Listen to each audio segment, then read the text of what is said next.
Here's what's most notable in the Yankees spring training, and do they have everything they need? What's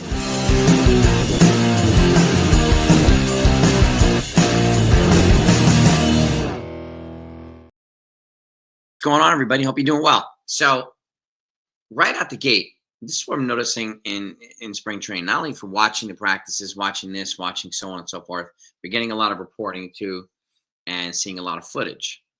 And by the way, if you're a Yankee fan and you want to be updated on everything, you want to be in the loop on everything, make sure you sub to this channel, turn on your notifications. And if you enjoy the content enough to hit the like button, please do that too. I greatly appreciate it. It really means the world. So, but back to the important stuff. What's most notable right now? And you let me know what your thoughts are, what you're noticing too. Okay. Wrote down a list of a few things. Number one, Jason Dominguez, right out of the gate. So the Martian. We're expecting a leap forward from him. Obviously, to me, one of the most important things is that he stays healthy, right? And he's got to stay healthy in order for him to contribute and produce. We need him to do that. But most notably, he's hitting much better right now from the right-handed side. He acknowledged last year that there was a huge gap between his lefty and his righty splits. That was obvious. But, and again, that being said, you got to throw live pitching in front of it and so on and so forth. But he's showing a lot more prominence at the plate right now, hitting from the right-handed side, putting the bat in the ball much more aggressively and with much more authority. Okay, much more power too. So that's a good sign, right? And he's also been getting a crash course defensively in left field too. I've even made it clear that I thought it would be the best to have him in center and have Cody Bellinger, who's a plus defender, in left with Judge and right. But that being said, they're confident enough in his ability to transition to left field. Who might have questioned that? He seems to be doing well right now.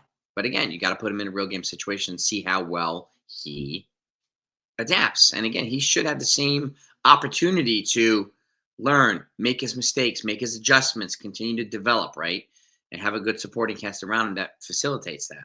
That's important too. And does he become one of the young building blocks for the future? Hopefully he does, right?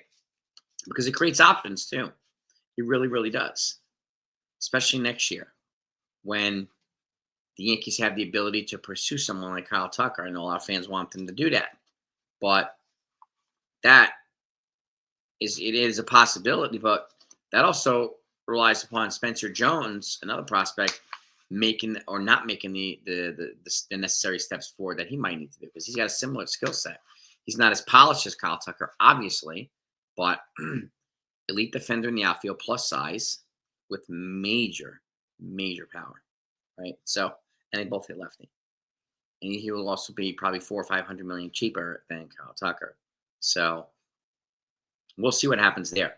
But Jason Dominguez is, right now, first and foremost, one of the most notable observations that I've made. In addition to him, Ben Rice. Okay. We don't know if he's going to be a backup catcher, backup first baseman. He could take some of the DH reps. Giancarlo Stanton has been diagnosed with basically tendonitis of the elbows, or tennis elbow, whatever you want to call it, right? Which is a frustrating venture. So, especially for a power guy who happens to need his upper body to put the bat to the ball. So hopefully that's not as significant. But do the Yankees have enough behind that to withstand an absence from him, or potential absence? We don't know if it's going to happen yet, but the chances are less that he's going to be going to coming up to the Bronx with the team for opening day. So does Ben Rice take some DH spots, DH at bats? Can he also back up catcher? Can he also back up first base? Right? I do think the best, the most logical spot for him is probably going to be right now DH, right? And it'll give him an opportunity to continue to get some at bats. Because the fact is, he's not a super duper elite defender first. He's not a super duper elite defender behind the plate. He's good, but his bread and butter right now, and we've seen a look of it last year, is his bat. He's a high character kid, high IQ kid. He's an Ivy League educated player, so he fits the mold of a good character player in this clubhouse.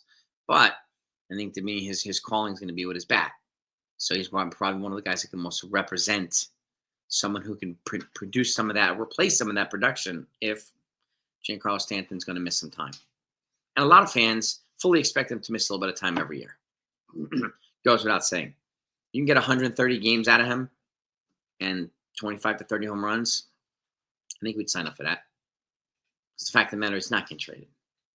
He's not going to trade. I'm not subscribing to the delusional craziness on Twitter and the accident social. Not doing that. It just dilutes the conversation. It throws insanity into the thought process. I'm not even wasting my time. I'm not going to waste yours either. So Ben Rice is another one. And Kim Ben Rice and Jason Dominguez become mainstay building blocks here, young building blocks to complement Austin Wells and Anthony Volpe. Then we have a pretty good young nucleus here to complement some of the veteran players and the role players and the superstars here, right? Building through the farm. So next up is Dom Smith. They brought him in. He's got major power from the left-handed side. Can he also get some backup reps here at first base, potentially DH, right? Does he make the team? Well, really, it all depends on what he does in the spring. But he has an opportunity to definitely make it as a backup, at least on the bench. So the bench needs to be solidified. It needs to be fortified. And he's one of these guys that could probably make the bench. And that goes the next player being backup catcher. Most likely, I think it's going to be Alex Jackson. But it could be Rafael Flores. It could be one of these other guys. We don't know, JC Escarra.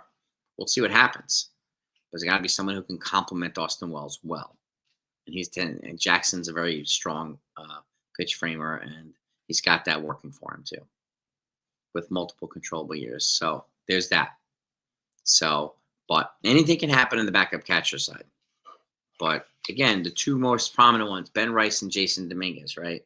And again, if they become that, does it eliminate the Yankees' need to bring in another bat via free agency? I haven't even talked about third base. We'll get to that as well, right? Because there's a lot of folks saying the Yankees need two bats. Well, do the Yankees have the ability to replace what Giancarlo Stanton can produce in-house, right? They don't need someone who can play the field in his stead because he DHs.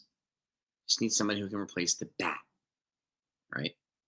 And the Yankees might have some guys. I mentioned J.D. Martinez a few days ago as an option. He's a veteran bat, probably the best one that's out there in free agency, right? So, and he probably has the ability to produce what the Yankees would need him to produce, whether he plays full-time or part-time. But the question I asked the other day too is, when Stanton comes back, what do you do with JD, right? So, I mean, if they brought me, I would still find a way to get JD at bats because and I've said this for years now, that giving Stanton regular rest to keep him healthy is an important thing. That creates opportunities for guys like J.D. Martinez. And a veteran bat who has a tendency to hit in the clutch is someone that the Yankees might be able, might find useful. And again, he's not going to cost as much as Nolan Arenado would or someone else would, right? Yes, and the Yankees are over the threshold, so they're getting taxed at 100 to 110%. So $5 million becomes $10 million, 10 becomes 20, and so on. We know this. So J.D. Martinez is a guy I represented, I've talked about. Now, other positions, obviously third base. The Yankees clearly need a third baseman. They are not. They've made it clear they're not sold, and their actions speaking louder than their words too. They're still looking, obviously, and Nolan Arenado seems to be the most likely guy that they would make a trade for if it happened. The Cardinals really don't have the leverage right now. The Yankees have all the leverage, so the Yankees just wait for the price to drop and get a deal more suitable to their liking. Obviously, everybody knows I would prefer his teammate, Brendan Donovan, for third base. I think it would be a perfect fit for this Yankees team. I've talked about him for years. But is that going to happen? I don't know. He's voiced his displeasure recently with the Cardinals negotiating process and using some of his skill set against them. So maybe Brian Cashman's kind of like lurking around in the weeds and trying to figure out a way to get Donovan. And like I said, and this is the only situation I would give up Clark Schmidt for. Is they have a guy with equal amount of controllable years who can serve as an impact player. And the fact that there's another pitcher, maybe named Jose Quintana, right, outside the Yankees organization, that they might be able to sign here to replace Clark Schmidt. But they might not even need to do it because they brought in Carlos Carrasco, and they've got other guys like Clayton Beater and some of the rest of them that can eat up innings. I mean, Clayton Beaters has been notified that he's going to be moved to the bullpen, which I think is a good idea to keep him healthy. But they've got Will Warren, they've got other guys too that are knocking on the door to contribute at the major league level. But it's good that they brought in Carlos Carrasco on the cheap, because not only is he well respected, but he could provide innings that if the Yankees happen to trade Clark Schmidt, believe me, I would love to get a Brendan Donovan without Clark Schmidt, but I don't know if that's possible. So, and the fact of the matter is, whether it's Clark Schmidt or Ryan McMahon, either one of them is going to require an overpay for a team like the Yankees. That we know, but I would rather overpay for one of those two instead of overpaying for somebody like Carlos Correa. Okay? And I don't get the obsession with Carlos Correa either. So, but it is what it is. We know he's a good player, yes. He's also very injury prone. There's a chance that, you can't get insurance on his contract. There's a chance that he'll fail another physical. He missed 80-plus games last year. So, but there's no doubting his talents and his elite capabilities. But we need a balanced approach here. Glove and bat, if we're going to go for third base. For DH, just bat. Right? But those are the most notable observations to me. Right? Dom Smith, Jason Dominguez, Ben Rice. At that point, after that, do they negate the need for somebody like a JD Martinez? And at some point, do the Yankees pivot and figure out what they're going to do for third base? And I got to give a shout out to the boys from Fireside Yankees, Ryan and Alex. They mentioned Ramon Urias as an option in their recent video, as the third base option, as a solid defender. And he's a decent bat too. And he's got a couple controllable years. I wasn't even thinking about him. And maybe if they might need somebody like a Marcus Stroman, since they did lose Corbin Burns. So it's not saying he's going to replace Corbin Burns, but he would complement Charlie Morton and some of the rest of the guys they brought in. So you let me know what your thoughts are, one way or the other.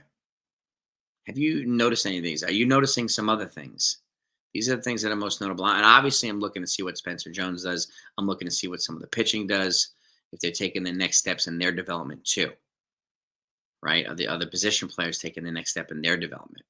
Spencer Jones going to start the season at AAA. I think it depends on what he does in the spring. And a lot of folks have said that he's a lefty power bat. And yes, his skill set profile is well at Yankee Stadium, but he's got to take the next step in his development from AA to AAA before he comes up to the majors.